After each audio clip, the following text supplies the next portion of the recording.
What's up guys, we're back with another video. In this video we're going to be talking about the top 5 games that I thought were the coolest stuff in today's Xbox E3 press conference. Let's jump into it. In the 5th place spot is Assassin's Creed Origins. It's been quite a while since I've played a good Assassin's Creed game in my opinion, and this looks like it's going to bring me back in. The gameplay was amazing. I thought when I first saw the pyramid, him sliding down it, what are we going to be able to climb on? How are we going to be able to do that? But seen in the gameplay, the whole area is densely populated with trees and walls and buildings for you to climb and different things for you to do. And so I don't have an issue with how you're going to move about in the game and kind of climb and sneak your way around. I think it's going to be fantastic. I love the actual eagle vision where you actually have an eagle or whatever where you're flying around and tagging people and looking stuff over. I think that's going to be amazing. I also like the fact that there's like a character customization section, kind of like Destiny and a lot of other looter games, where you can have different gear on and different abilities. So I think that's going to be cool for trying to find better gear in the game and make yourself better as a character. I also noticed that you now have a level, and so that there's enemies that have higher levels, and so sometimes you might run across an enemy that's way higher than you are, and so you might have to change your gameplay up and become a little bit more sneaky to get the job done rather than just run in and try to cut everybody down with your sword. And that end scene where he shoots the arrow and guides it himself, that was awesome. They're definitely kind of moving away, I think, from the realism of the game, because at the very end there is a huge snake serpent creature that you're shooting an arrow at. So I don't know, unless it's like a dream sequence or like a different take on Assassin's Creed, I don't know, but it'll be really cool either way. Are you excited for the game? Let me know in the comments, and let's move on to the next one. Number 4 is Sea of Thieves. Now, I haven't heard about this game until today, but it looks and feels amazing just to watch it be played. Basically, you and your friends can be pirates and run a pirate ship. What's not exciting about that? In the gameplay, we get to see friends going underwater and exploring a sunken ship and collecting loot, going to an island and using clues to find hidden treasure, fighting some skeletons to get that treasure out, and then returning to the safety of your boat only to have to fight other pirates in another ship. We also see gameplay of you being able to shoot yourself out of one of your own cannons onto another player's boat, take them out, steal their loot, and get back on your ship, or get eaten by a shark. How amazing is that? You're basically going to get to take you and your friends and run a boat, or maybe some randoms, it doesn't really matter, and do all this fun adventurous stuff in this game. And the map looks big, so it looks like it'd be a lot of fun. The only question I have about it is, what is the story going to be? Because we know in the past that games where you just go and do stuff are fun, especially with friends, but if there's no story behind it, it's going to die really fast. So I'm excited for it. I'm looking to see some more information on the game, maybe play a little demo. We'll just have to wait and see. Number 3, ironically, is Crackdown 3. 2 reasons I'm going to buy this game. Number 1, Terry Crews. Number 2, destruction. Now, I've only played Crackdown 2. I never played Crackdown 1, but from what I hear, the people who made Crackdown 1 are not the people who made Crackdown 2, and so the people who made the first game are back to make number 3. Now, I did not like Crackdown 2. I didn't really enjoy it. I only played it for a few days and kind of let it go, and maybe that's why. I remember when they talked about this a few years back, that they were using the power of the cloud to allow all of this crazy citywide destruction to happen in real time.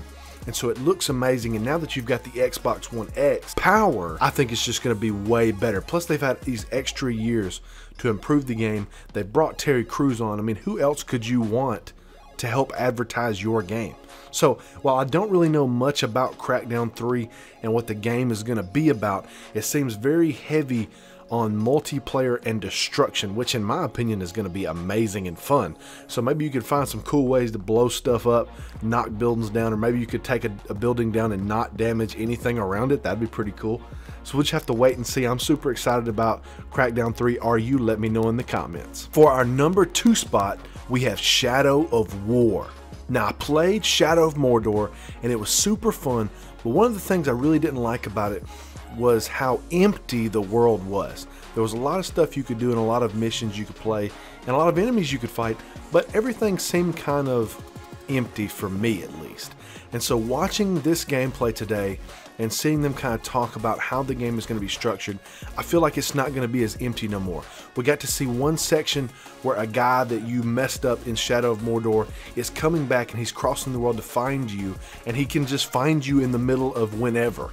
And so I think that's a really cool way to kind of spice the game up, as well as enhancing the enemy system and how you kind of take people over and make your own army. In the gameplay, we see him take over a huge orc, and the comedic relief that the orc gives us is hilarious. It's super funny, and it kind of brings a lightness to the game that I think is going to make it fun to play, even when you're doing the siege on another territory's castle or home. He's even got lines to kind of throw in there that are pretty hilarious. And so that brings up another point about the game. One of the issues Shadow of Mordor had was a lot of the orcs had the same voiceover. And so now that they're having different voiceovers and different people voicing the different orcs, it's going to add more to the depth of the story and the gameplay. So I think that they're improving upon a lot of things within the game, kind of like EA and DICE are with Battlefront, and so that's very pleasing to me. I'm super excited to try the game out. I'm definitely going to get it just because I love the first game so much, and maybe I'll throw some of the content up on my channel when it comes out. And for my #1 spot, Anthem.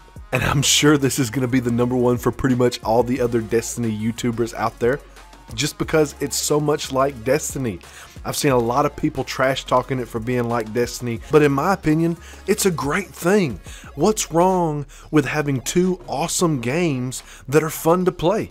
Nothing. So let's talk about the game. Instead of Destiny, where you're a guardian that has a ton of armor on and some awesome weapons, you have different mech suits, kind of like we have different subclasses that allow you to have different abilities and different ways to play the game. And you can upgrade each individual piece of armor on your EXO, as well as the different weapons and things you can have. And so like you saw the main character in the mission playing as the Ranger. And so it was kind of the all-terrain EXO that can kind of allow you to do everything pretty well. And so you can kind of fly around, do things however you want to. And then the other character you played as the Colossus, a big huge mech, and so he kind of Hulk style jumped around the map trying to get to different places. And so later on at the very end, you see them both meet up with two other characters that had two different looking EXOs. So there's going to be a ton of EXOs, and it seems like you kind of have a room that you can go to in kind of the, I guess, the home that you come from, or the tower, I guess, if you're a Destiny fan. And so you can pick your EXO, go out, meet with your friends, and jump out into this world of Anthem with all these crazy looking creatures. And one of the cool things I thought about it was that it looks so real, it looked realistic. There's so much vegetation, and all the spaces are filled, even in town. The graphics, the different marketplaces, the graphics on the guy's face when he comes up to you, the grittiness, the pores on his skin, it looks so awesome. And so for me, I'm hoping in 2018 that this is the competitor for Destiny, because with competition you have innovation, and with innovation you have a better experience for us as gamers. So I'm excited in the coming year for us to see so much more information about this game, and the loot and the weapons and the gear and the EXOs, and kind of what a little bit about the story is that we're going to be taking on in the game. Will there be raids? Will there be dungeons? Will there be all these cool little things we've come to get used to with Destiny? I don't know. We're gonna have to wait and see. But that's it for this video, guys. That's my top 5 games that I thought were the best at the Xbox briefing at E3 2017. Comment below, let me know, what is your top 5, or would you have reconstructed my top 5 in a different way, or do you have any other comments you would like to add on to what I've said today? If you enjoyed the video, please leave a like. It really helps me out. Subscribe to the channel if you're not subscribed. Going to have awesome E3 content coming out all week, as well as Destiny videos once we hear more about Destiny tonight at the Sony press conference. I hope you guys have a great rest of your E3 week, and I will see you in the next video.